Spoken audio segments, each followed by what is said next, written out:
মিশিগানে পর্যটন শিল্প প্রতিবারই কোটি কোটি ডলার আয় করছে। গত বছরই রাজ্যটিতে পর্যটন থেকে প্রায় $54 বিলিয়ন আয় হয়েছে। তবে ভ্রমণকারীদের আগমনের ফলে স্থানীয় অবকাঠামো এবং জরুরি সেবা ব্যবস্থায় চাপ পড়ছে।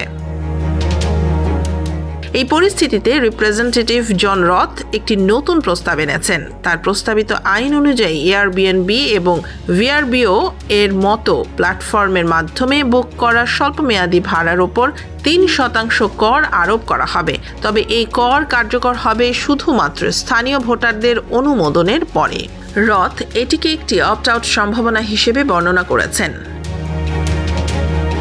রথ জানান, এই প্রস্তাবের আয়ের একটি অংশ স্থানীয় কমিউনিটিগুলোতে পর্যটকদের হোস্ট করার খরচ মেটাতে সাহায্য করবে।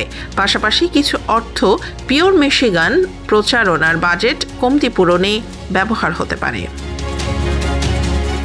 তবে Michigan hospitality and tourism authority এই বিলের সমালোচনা করেছে।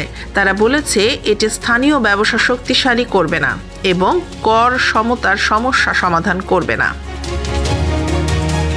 রথ বলেছেন, আমাদের আরও কাজ করতে হবে।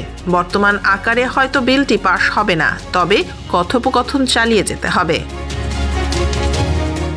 এই প্রস্তাবিত আইন এখনও প্রাথমিক পর্যায়ে রয়েছে এবং অনেক পরিবর্তনের সম্ভাবনা রয়েছে।